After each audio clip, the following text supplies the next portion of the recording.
Welcome to another sparkling edition of Plank of the Week. I'm delighted to say once more I'm joined by Dawn Neesom, media star of stage and screen, Fleet Street editor, Kevin O'Sullivan, former showbiz editor, former Los Angeles correspondent, now successful talk radio host. I mean, it's just all going. And you. And me. Yeah, well, you know, but bizarrely, they've actually put me in charge. And I've got the plank here, and we're going to award it later on to somebody. But Dawn, why don't you kick us off with your I'm first going one? first again. Hey. Well, I think you should. Ladies You're sitting first. in the middle. Pretending to be a lady. Right, okay, I'm going to go for the obvious one again. Yes. Sorry, folks. Ursula von der Leyen. Yes. Is that how you pronounce it? Well, I pronounce it Ursula von der Leyen. She is, for those who aren't quite aware, she is the president of the European Commission. She's a former German politician and a doctor.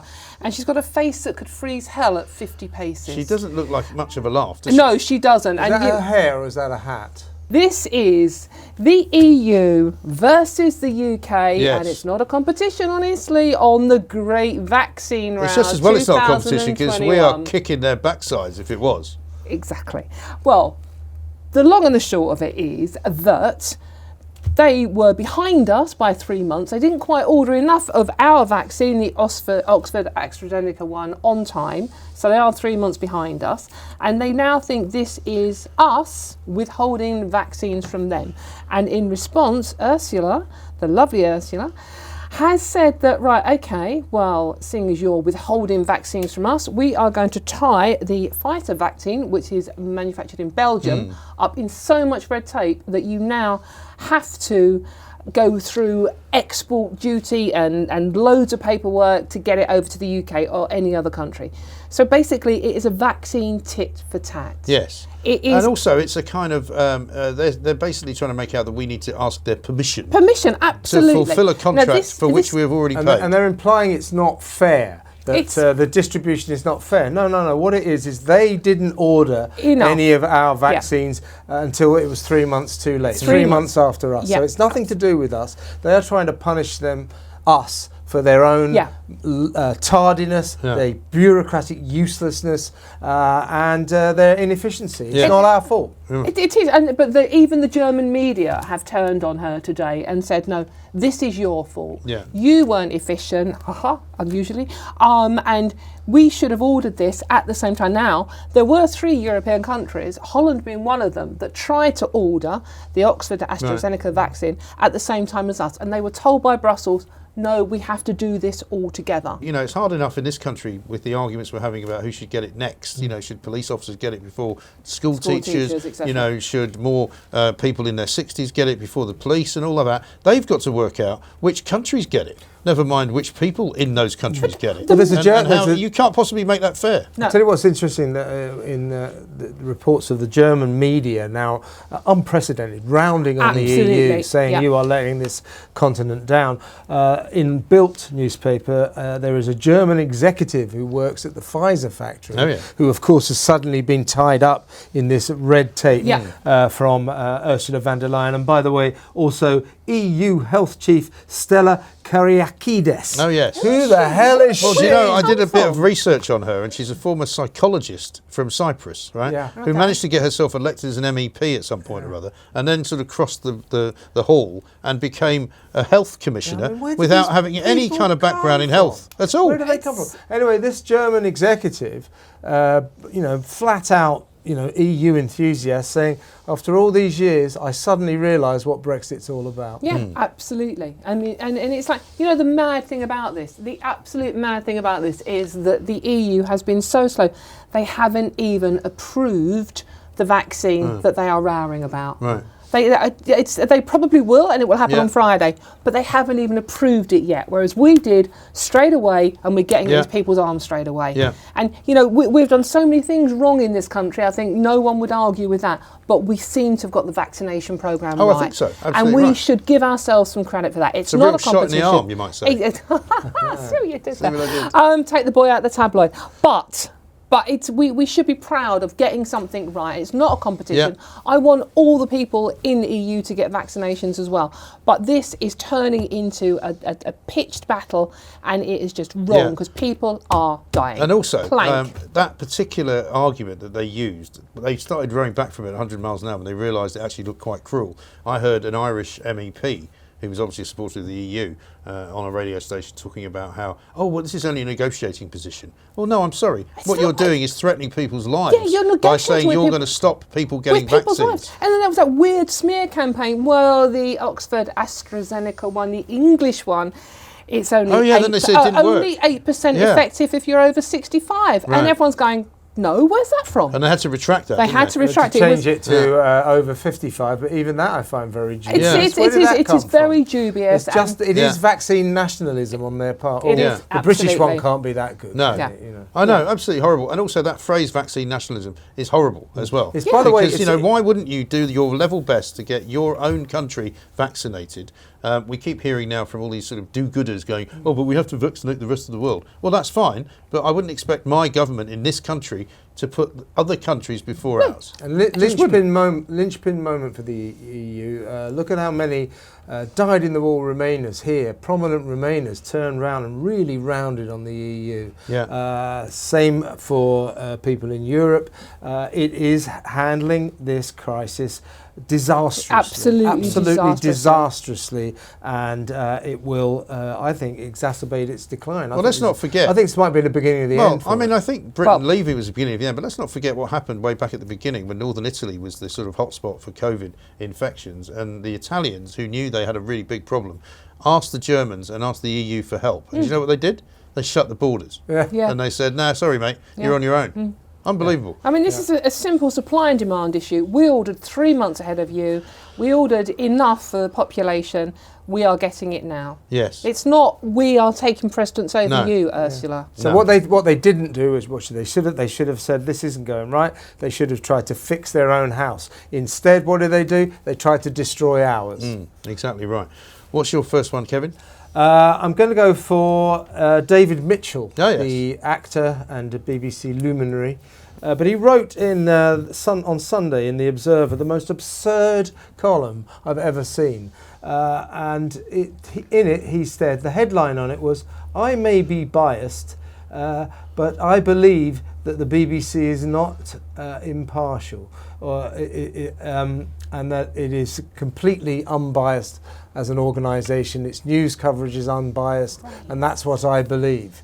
And you think, well, how is that even worth writing? I know, but how could he come to believe this? What is recent poll? What is he watching? A recent poll revealed that 94% of the population of Britain no longer feel the BBC is impartial. Right. Obviously, David Mitchell is in the 6%.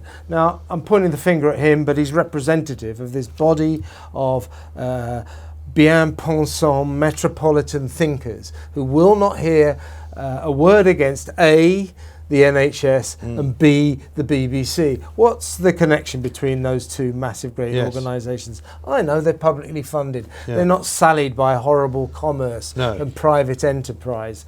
But for an intelligent, Oxbridge-educated person to say there is absolutely no way the BBC is impartial. Also, do you know how in this day and age everybody always questions you and says, well, you're not an expert on that, so how would you know? I don't think that Mr. Mitchell is an expert on news coverage, is he? I don't think he's ever worked in a newsroom. I don't think he's ever known anything about news stories. Funny enough, one of the people that are an expert is the new boss that's on Third of a Million. We were talking about him the other week. He's in charge of sort of diversity and fairness he's meant to be in charge of impartiality. Impartiality, and he admitted the BBC was biased. Well, that's what. See, this is what. Does that mean he has to resign now? Exactly, job done. That's it. But so entrenched is David Mitchell and his ilk in this belief that the BBC is this kind of shining beacon of balance and fairness, that this is exactly what Mitchell was complaining about in his absurd column.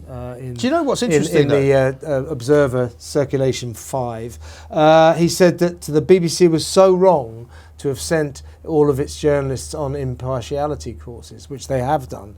They said they should never have done that because the BBC is impartial. Oh, because they didn't need to. It doesn't need to do this, and by doing this, it has admitted that the critics that say it's biased are correct. Well, that's David, because they are correct. Yes. And I don't know if you watched the coverage of the Brexit saga, but I would say the BBC did not come out of that shining they really did. like a bright light of fairness. Well, their worst coverage, time. yeah, and also their worst coverage, was it not, of that of the Westminster kind of rally, the night of Brexit, 31st of January, unbelievably biased, where they were just absolutely pouring bucket loads of the brown stuff all over anybody who was there, and trying to make sure they interviewed people who were a bit drunk, trying to make them look idiotic. I mean, it's really quite shameful. He thinks they're balanced and fair because they support Remain. Yeah. He thinks.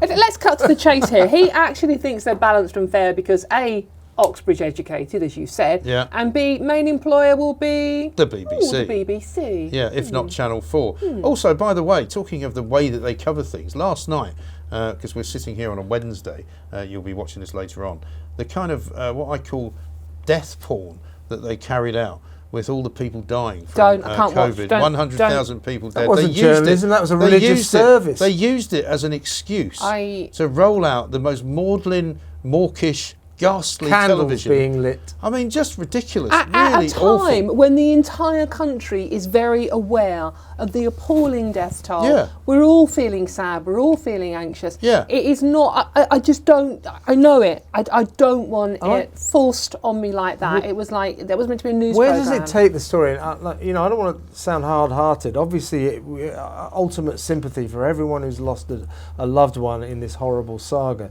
But where does it take the story?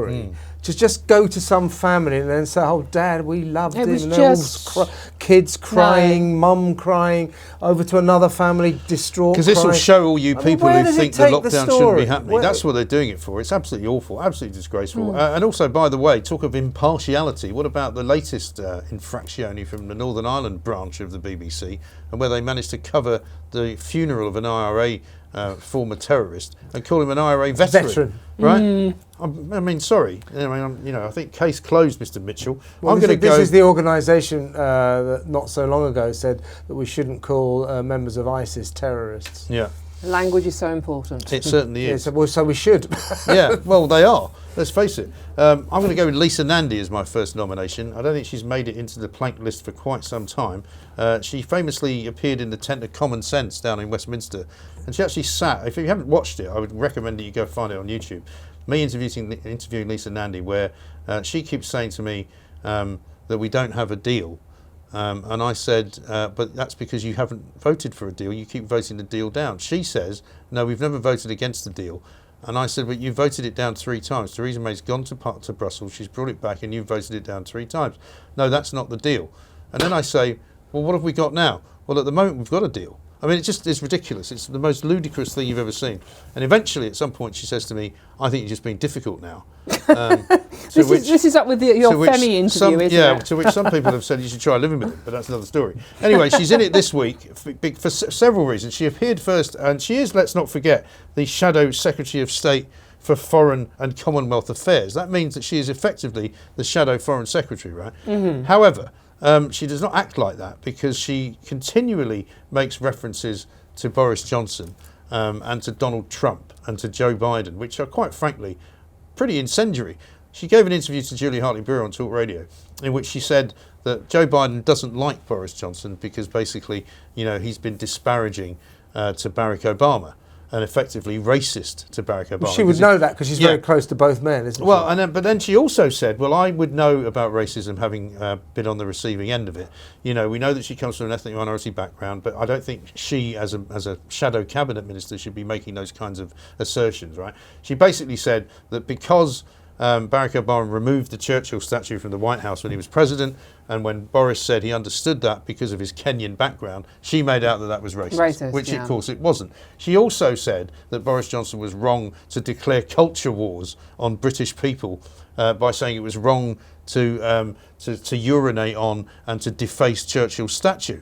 She's also been filmed in another interview saying, refusing to say whether Churchill was good or evil, like she couldn't make up her mind. And I mean, this is the trouble with some of these Labour politicians. They will not give up this ridiculous point of view that they've got for fear of upsetting people in their party. Like Keir Starmer today, also on Holocaust Memorial Day, said, oh, well, of course we commemorate that and all the other genocides that have taken place. Yeah. Well, that's not what today is for. No, and I think Lisa Nandy needs to sharpen up her act. I think she's bafflingly overrated. I don't understand why everyone lauds and fawns and admires her. I just don't get it. What has she ever said or done to warrant being rated as one of Labour's rising stars? Well, I tell you, she ever gets the reins, it's a disaster. Oh, I know. Do you remember she ran against Keir Starmer, I think, didn't she? Yeah, for the of course she leadership? did, yeah. But, you know, got rode out there, but was considered a very serious contender. You know, this is the face of the new Labour Party, you know, ethnic background, a working class, all that, fine, good. But is she any good? Does she strike me as that bright? Does she say anything useful? No. She fails on all fronts, and I don't understand why people talk of her in such glowing terms. I just don't get it. No, I don't get it either, but she's on my plank list, and that's good enough for me. Who's your second one, Dawn? Right, the second one is I'm going to go for the Leicester University. Ah, yes. They have axed Chaucer to focus on diversity in their English syllabus. Well, you don't want to study Chaucer if you're going to study English, do you? Absolutely, no.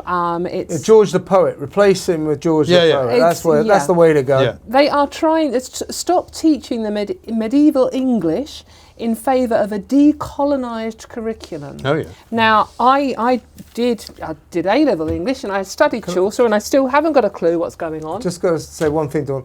At the University of Leicester, or the University of Woke, as they're calling it, they are no longer called students. They are called citizens of change. I'm serious. I mean, how does this happen in these places? I know. People in universities are supposed to be intelligent. I know, but you know what's interesting is that apparently a few years back, 10 years I think ago, when I was reading this story, I found this out. They were trying to pitch themselves as one of these new modern thinking kind of, you know, very successful new universities, which were going to attract loads of foreign investment, loads of foreign students, and they were looking at trying to peak with a population of students of about 25 to 30,000, and they've only now got about 2,000 because people aren't going there because it's a waste of time and money. I mean, basically, citizens of what? Citizens of citizens of change. Of change, cock for short then. Yes, basically. That's very true. Well spotted. Sort of like Chaucer, I know he's joined up thinking it, but Chaucer, you know, I don't understand it, it's very complicated, but he wrote in Old English rather than Latin, so he was talking to the ordinary people, which obviously universities don't like people doing. He swears a lot as well. Yeah. Well, I seem to remember when I was a kid, there was a show. Do you remember it? There was a TV show, which I remember watching as a fairly young teenager because it was quite bawdy. The Canterbury Tales, the classic, everybody knows it, everybody's heard of it, and the lessons involved in that, it's not very PC diverse, it's not very PC, but the lessons involved are lessons that affect all of us. Right. It's about life, it's about love, it's about lying, it's all the lessons you need to learn in life. It's funny, it's bawdy, and there's even a history of feminism in there. The Wife of Bath. The Wife of Bath. Top bird. Gap-toothed, as they described it. Absolutely. Didn't take any rubbish, I said rubbish, any rubbish from men at all, was her own woman. So what is wrong with teaching kids that? Exactly, and also, I'm not a massive history buff, but I don't think there was that much colonisation of the world going on by the British Empire when the Wife of Bath was riding around on the back of a donkey. No, I mean, you can learn so much from it, and the fact that it is not that PC is utterly ridiculous. It's a classic. It really is unbelievable. I mean, I'm actually now actively encouraging my older teenage boy not to bother going to university. Yeah, he might as well just get a job because, you know, quite frankly, that's where we are now. If you've got teenage kids, why the hell should they go to pay loads of money to these woke absolute idiots who are going to teach them absolutely nothing? They're going to warp their brains, they're going to turn them into complete sponges who can't stand up for themselves, you know, without a backbone, and there's no point. Well, I didn't go to university, it never did me any harm. Well, we saw that story, didn't we, about Tony Blair's son, Ewan, who's now gone into business for himself, multi-millionaire. I mean, of course, the fact that he's Tony Blair's son probably hasn't done him any harm, but he didn't go to college either. You should cash those shares in right away because that company's going nowhere. Well, I've never known. No, you may be expert in many things, but personal finance is not one of them. But did you see the company? Yeah. It's useless. Well, I mean, you say it's useless. It's just a load of old woke people investing in it. Well, yeah, but he's cash the shares in. But he's taking plenty of money out the other side. Get the money out now. Yeah, but he's doing it. Don't wait. He's doing it. This time next year, anyway, don't pay any attention to this man's financial advice, whatever you do.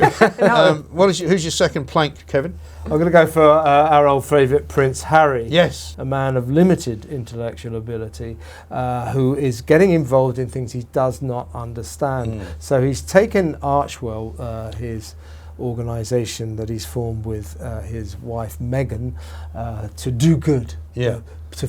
They're going to spread well-being around the world. And they have teamed up now with the UCLA Centre for Critical Internet Inquiry. Oh, yeah. UCLA, University of California, Los Angeles. The Centre for Critical Internet Inquiry is a well-known hard left political activist group who want to censor anyone with whom they disagree in the manner of these things. They like all that. So what this organisation is dedicated to is going through Twitter, Facebook, the internet, and looking for people who they say are guilty of hate speech, like, for example, President Trump, former President Trump, and having them taken down. So this is an organisation dedicated to stopping voices they disagree with. In other words, they are dedicated to censorship. So by allying with the UCLA Centre for Critical Internet Inquiry, Harry and Meghan have teamed up with a censorship organisation. They are now actively pursuing the censorship of free speech. And Harry doesn't understand this because he's too stupid. Yeah. And he's making these speeches to us, and they're going in a very, very bad direction. And somebody, perhaps with more brains than him, has got to sit him down and say, you can't do this. And for that matter, they've got to sit Meghan down, who's probably a bit brighter than him, but is no great shakes. I think she's certainly got more street smarts than him. These two are now, this is a member of the royal family, two senior members of our royal family have now gone into partnership with an organisation dedicated to crushing freedom of speech. But also I love the fact that they represent what they regard as, you know, the right side of the argument, and anyone who disagrees with their argument is in some ways a horrid individual, right? Because some of the worst abuse I've ever received from anyone is from their supporters. If you are critical of Harry and Meghan on Twitter, I don't know if you've suffered from absolutely, this. Some of the most awful things. I mean, you know, I'm a big boy, I can take it. I don't really care. But, you know, there's some pretty vile people out there, and they all do it in the name of Meghan Markle and Prince Harry. Yeah. You think they'd shut down their own trolls before they actually start telling everybody else to shut up? I'm just processing this though, because they are sort of like that hard left organisation that they're subscribed to. So the sort of hard left organisation that not that long ago will be chopping the heads off of people like Prince Harry for being royal. Well, that's it. He doesn't seem to think that Well, in his position they as might have the a point most on that one. probably white privileged male in the world, or certainly one of the top 10, that he shouldn't really be talking He's about. the definition, isn't he? people's You know, privilege. we all know about the drawbacks that you've just been discussing, Mike, of Twitter and Facebook. You know, these can be very, very unpleasant environments where people attack each other, troll each other, make life a misery for some people. But they are, in the end, forums for freedom of speech. And the fact they're now starting to shut people down, like Trump, is extremely worrying. And Harry and Meghan say, oh, Twitter's toxic, it's toxic. Because their definition of toxic is because it allows people to say things with which they do not agree. Yes. And, you know, frankly, they can do one. You know, you've got to allow people to say things that you don't like. And these two people do not have the intellectual capacity to deal with that. Yeah, I mean, I would rather people were much more pleasant to one another on Twitter, but unfortunately that's not the way it is, and that's not the way people are. No, absolutely. You can't then say, I mean, what do you think's happening to the Donald Trump movement, as it's been spoken about by himself, Donald Trump? He's talked about the political movement, but they haven't gone away. People aren't just not going to remember who he was because he hasn't been able to tweet for a couple of weeks. I mean, it's absolute madness. Anyway, that's a good one. Prince Harry's never far from the planks list in my world. Bless him. I think last year, in fact, at some point or other, either he or Meghan or the two of them together were in at least every other week. I think we literally combined them, didn't we? Just to sort of rarefy exactly why I'm nominating Prince Harry for Plank of the Week because he's too thick to speak. Okay, well that sounds like a good reason for him to shut up for a while. Perfect thing then, The isn't plank it? is, I mean, he is the intended recipient of it. I'm going to go next with somebody from the House of Lords, my Lord Foster of Bath. Funnily enough, that's the second reference to Bath that we've had on the show already. Now, Lord Foster of Bath is not somebody that I've known particularly well before this moment, but it turns out he was the MP for Bath from 1992 to 2015. His name is, I think it's Don, because he rather... shall we say, pompously calls his Twitter account is the Don Foster. And you always wonder, Don, D-O-N. Oh, Don. I thought you said Dawn as in King Don. No, Try and keep it clean. Sorry. For heaven's sake. I mean, it might be Family night time. show. It might be night time, but there's children watching this. So the Lord Don Foster, right? So by my calculation, even if he was only averaging 50 grand a year as an MP, and we now know, of course, they get about 86,000. He did that Expenses. job for 23 years, right? Now, even if you call that 50,000 flat every year, which I'm sure it's much more than, he's made in excess of £1.5 million from the taxpayer, right, in his time as an MP. Yeah. So you could probably double that with the expenses. And also before that, guess what he did? He was a councillor. So he was also on the old public money gravy train. Now he's in the House of Lords. He was elevated to that in 2015. Been there for 6 years. He now, I think I'm right in saying you get money from the House of Lords, appearance money for showing up in the chamber. Quid. But now you don't even have to do that. But you do get money if you speak in a debate. Yeah. And he you get a free computer. And they also get free laptops because, of course, they haven't got laptops. Unlike the impoverished kids in this country. Yeah, who can't get laptops. Got one. And there's a lot of them. I know. More than 800. Oh, that's just ridiculous. And he's also a Lib Dem. Now, it might not surprise you to know that he's been on the attack on House of Lords time this week. And he's been on the attack against Talk Radio, believe it or not. No. He said that we, who are owned by Rupert Murdoch, which happens to be a fact, are waging a war against our old friends, the BBC. And he thinks, and he's accused us, and we're going to hold him to account on this one, he's accused us as a radio station of pumping out propaganda, right? No. Incorrect, inaccurate facts about the BBC. We should sue him. Which we've never done, right? Well, you can't. I don't think you can sue him for anything he said in the House of Lords. So I've offered to bring him onto the station. On his Twitter account, which he hasn't used really very much since 2019, presumably from shame. But he doesn't know how to. Of losing the referendum result. This is his second tweet, which is a parliamentary petition which he's put out. This is the 5 million petition. Here's what it says. This government repeatedly claims that exiting the EU is the will of the people. We need to put a stop to this claim by proving the strength of public support now for remaining in the European Union. A people's vote must happen now. David Mitchell was referring to the BBC in that column that I was telling you about, and we're talking about Foster now. And they all sort of revere the BBC, all the services the BBC supplies, what the BBC does for this nation. Oh, it's such a treasure. What does it do that's so much better than ITV or Channel 4? What exactly does it do that is so great? I'll tell you what it does. It does funeral services live on the news broadcast. That's exactly what it does better. Churns out a few dramas, knocks out a few stupid reality TV shows like Strictly Come Dancing, runs a very biased news service. That's it. Yeah. Oh, listen, you've forgotten Sports Personality of the Year. Huh? You've forgotten Sports Personality of the Year. Well, that's easy to do, to be fair. Yeah. Tyson Fury, not this year. Yeah, he was great for opting out of that, wasn't he? Yeah. No, but I think the thing is, again, we get this kind of, establishment stooge, which is what he is. Yeah. These people who you say quite rightly, Kevin, sit in the House of Lords, hundreds of them, right? There's more Lib Dems in the House of Lords than there are people that vote for them, right? Because they can't even get together enough MPs to form a football team right now. No. But here we are with these people with their ridiculously, and I'm going to call it outmoded view that the European Union is the way forward. It's clearly not. Ridiculously outmoded view that we should all pay even more money into the health service to make it even worse and less efficient than it is on the money we give it already. And to support the BBC no matter what. And the delusion that we are going to carry on giving the BBC £157.50 a year. We are not. No, we can't. That licence fee is doomed. It's either going to get massively reduced or hopefully abolished. And say, oh, that would be terrible. What would you do with the BBC? I'd just say, hey, BBC, great, you do some good things. Survive on your own wits. Yes. See like how you you can see if you can make some. I mean, this is an organisation. We talked about this in the last show, I think, that gets billions and billions of pounds from licence fee money, 3.5 a year, and yet still makes a loss. Yeah. 3.5. Yeah, but they can't make it. They can't make it work. Yeah. Well, how does that work? They pay people in charge of diversity £250,000 a year. Yeah. I know. Absolutely shocking. Back to you, Dawn, for your third and final one. This is going to link seamlessly into my third plank nomination, which is drum roll. Come on, drum roll. Come on then.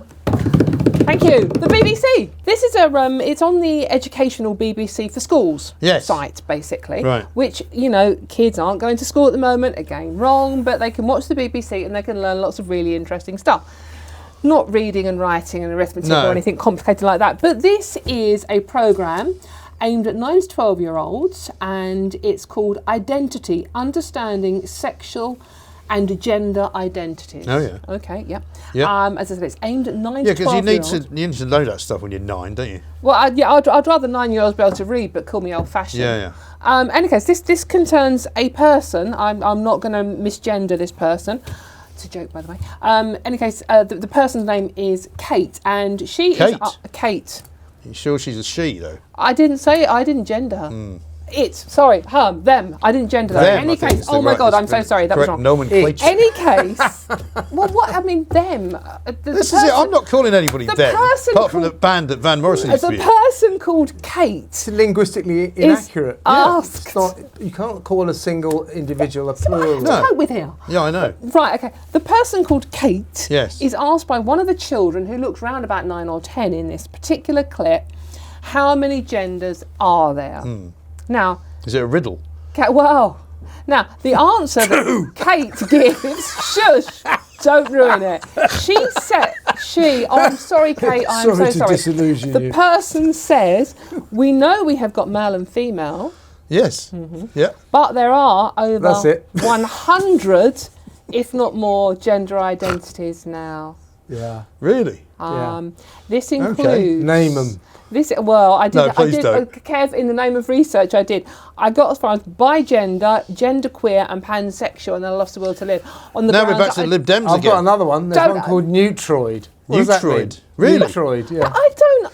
Sounds like something you get down at But QuickFit. if there's more than 100 genders, there must be a name for each one of them. There is a name for each one of them. Is there? But Are you sure about that? I don't. I don't think there is. We haven't got time, have we, to go through No, them? I'm not saying, No, but I no, bet no. you there aren't names for all of them. But look, if fairly sensible adults are having trouble grasping this concept, what hope has a 9-year-old? Wouldn't it be simpler? got? I mean, all right, listen, if you want to believe all that, Serious? wouldn't it be simpler to just say there isn't any gender? There is no gender. And then that way nobody has to have to worry about what gender you are.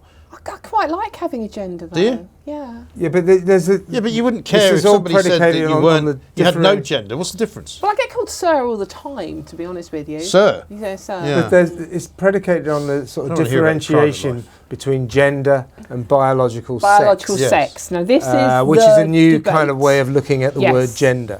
Yes. Well, Joe Biden's a great believer in it, isn't he? He thinks that you can be whatever gender you want. Just tell us, and then we'll And then do you what you join want. the army Yeah. and all Join that. the army, you go to a women's prison, But whatever you like. the person called Kate. Play basketball. The person called Kate is the sexual identity thing. But she's actually saying, no, gender, male and female are genders. Right. So that's not your Well, that's what a the sex good you're start, born isn't it? with. So she's confusing the Isn't that actual a good sex. start? Huh? Isn't that a good start, though, if she's saying that?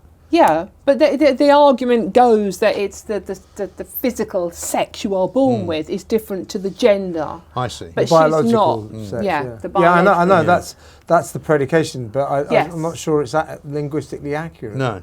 I'm It's already... a new definition. I'm already out of the It's a Zoom. new I'm already out of the definition of Zoom gender. call, I'm afraid. I'm I mean, I've confused. already muted you. 100 different genders. It's like saying there's 100 different packets of I cigarettes. think there was the BBC not so long ago, about a year ago, said there were 109, so they're going down.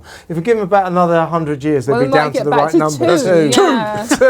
Two. But I mean, How many it's- genders are 2? Right, I'm going to give some balance and nuance here. The BBC Okay. defended itself by insisting that Kate had said, oh, they used the word she. Interesting. BBC using the word she, Steady. misgendering Kate. Sorry, Kate. Stop it. They said that she had come across more than 100 different descriptions.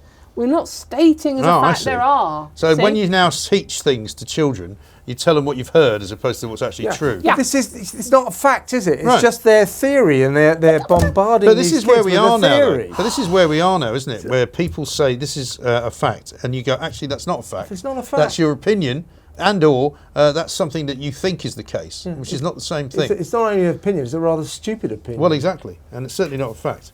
It's a good one though. Kevin, your final pronunciation. Well, when I want to learn more about the issue of starving children in Britain, there's a kind of a programme that I go to first for it. You know, you'd think maybe Newsnight, maybe Panorama, maybe the 10 o'clock news at 10 at night. No.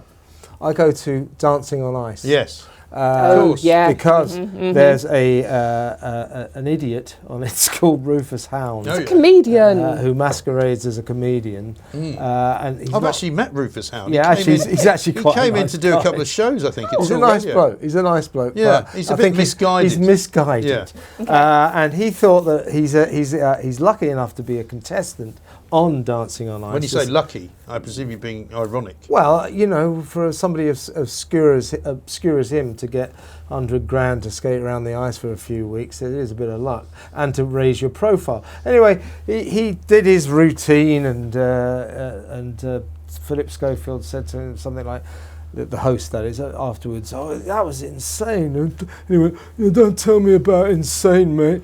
We live in a country that just doesn't care about starving children." And it's like, it's Dancing on Ice, you idiot. Shouldn't he be talking about his triple axel or something? I mean, but this is sort of obsessive virtue signalling. Yes, I'm on this stupid dancing but you know TV program. better than I do, right? And you do as well, Dawn. I presume that would have all been scripted, wouldn't it? No. This is the post. Yeah, but surely they script everything. No, it's the post-dance interview. Because I would argue that the reason this guy gets into it in the first place, because he's thought to be, I mean, I always thought of him as a slightly, probably left of centre, but left? kind of... left? No, but hang on, but quite sort of whimsical and quite kind of, I would say, establishment challenging to make fun of stuff, right? Not to be part of some woke agenda. Well, he is a woke. He's a woke lefty. But he's never struck me as that bad. But they don't script those interviews. Really? And trust me. Are you sure? I know for a fact. Because I bet you that's how he got the gig. No. They went, because if he'd said, I'm a mad right winger. They're very angry about it. They do not, after the diversity dance, the Black Lives Matter shuffle that got them into I thought ITV were very proud of that. Well, they were not chuffed about that. No, not when they saw the figures. Yeah, biggest number of complaints ever about a single television programme. Basically, the viewers do not want political statements on light entertainment shows. They don't tune into Britain's Got Talent to watch a kind of political demonstration on behalf of George Floyd, and they don't tune into Dancing on Ice to hear some two-bit lefty comedian droning on about starving children.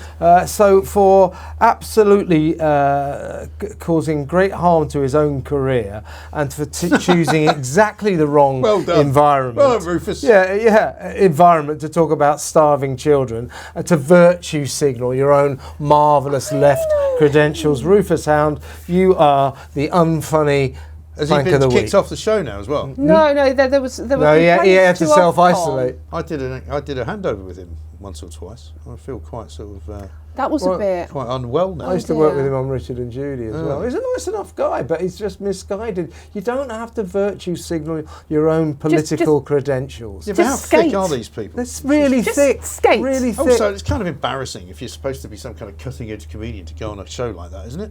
I mean, where's his self-belief? He's not very cutting edge, is he? Well, no, that's the problem. Well, my one, talking about entertainment, my final nominee is Disney, because it may or may not have come to your attention that over the course of Christmas, they re-evaluated some of their live streaming works, right? And what they've decided is that children under 7 should not be allowed to watch some films which might upset them without them having an adult in charge. What, like The Exorcist and stuff like that? Yes, you would think, like Scarface, sort of, gunplay. It's not, though, is the it? chainsul scene, all that. It's not going to be that. No, it's not that. No. Do you know what they've said they can't watch on their own?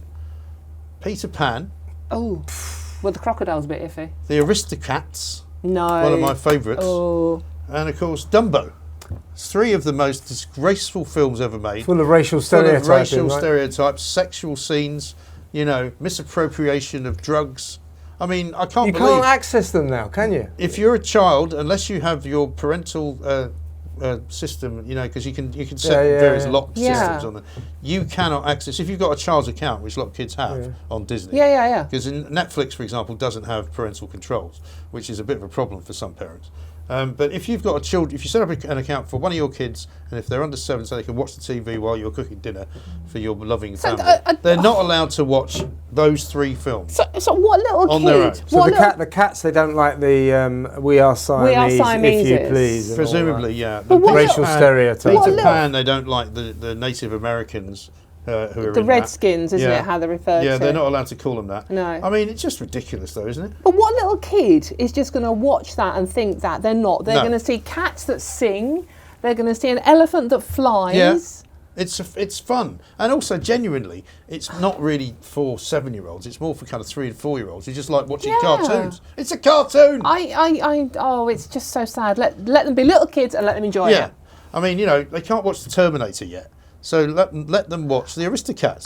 Actually, Disney might have a point though, because I do have an issue that all the witches in Disney films look a little bit like me. Really? Mm-hmm. I thought you bothered yourself on Cruella de Vil. Actually, I think it was 101 Dalmatians. I know. Yeah, I do quite like that. Actually, yeah. But they're all fairly ugly middle-aged women, aren't they? So what's that about? I think you're if being we're too going hard on down this yourself.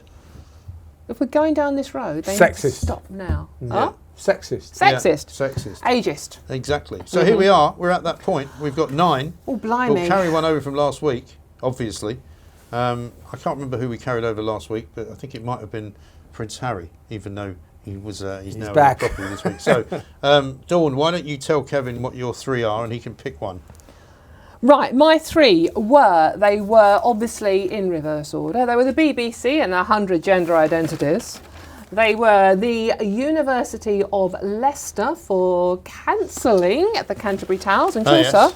And they were Ursula von der Leyen, Oh, yes. who basically is starting vaccine wars.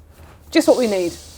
So for me to Kevin, choose, yes. you choose. All very, very strong choices, but I'm going to go for Ursula. It's got to be Ursula. Definitely Yeah, I think Ursula so. for the most outrageous vaccine nationalism. Yes. That was pure jealousy and a classic example of the EU when it screws up, blaming everyone else and not fixing their own house, trying to destroy ours, trying to show that Britain made a big mistake leaving the EU, but in fact revealing that it was the best thing we ever did. I think that's going to be hard to beat for number 1. Yeah, actually. well, Yeah, it's a good Ursula choice. von I'm on der a winning Leyen. streak. You are. You won last week. I didn't did too. Yeah, you did. Kevin, you give me your 3 and I'll pick one. My first was David Mitchell for being a very intelligent, Oxbridge-educated person who actually believes that the BBC is fair and balanced. I mean, he's the real comedian around here, isn't he? Yeah. Get him on Dancing on Ice immediately. Yeah, you're a funny guy, David, but you've never been funnier than that.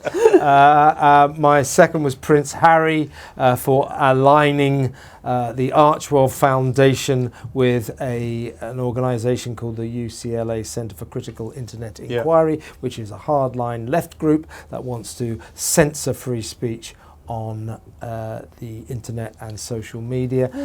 My third was the absurd comedian Rufus Hound for using Dancing on Ice as a political forum to state his concerns about starving children. Normally speaking, I'd put Rufus Hound right up there, but I've got to go with Prince Harry. I just have to, because I mean, Prince Harry, I think you're right, I mate. think is the bigger plank out of those 3. I think it's very sinister. Yeah. A dim person being led down a sinister path. Yeah. He knows not what he does. No, Somebody's got to he's stop got it. Stockholm syndrome or something like that. So, Dawn, would you mind picking one of mine from these? Right. Lisa Nandy, the Shadow Secretary of State for Foreign Affairs. Yeah. Lord Foster of Bath. Don Foster. Dong. And, I like how Dong suits him. Sorry. Dong. And Disney, of course. I know. I'm going to go for Disney. Are I'm you? sorry. I Okay. am going to go for Disney. That's all right. Let little kids be kids. Let them watch films and enjoy it. Exactly right. Well, that's good. So our 3 then are von der Leyen, as we like to call her, Prince Harry, and Disney. What do you reckon?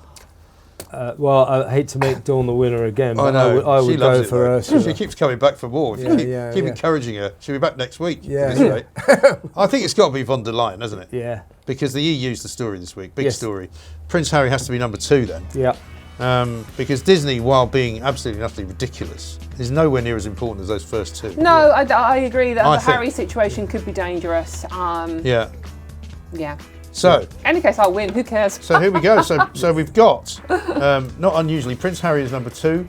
We've got Disney, the company for streaming the wrong films to kids, is number 3. But the winner of Plank of the Week this week, Ursula von der Leyen.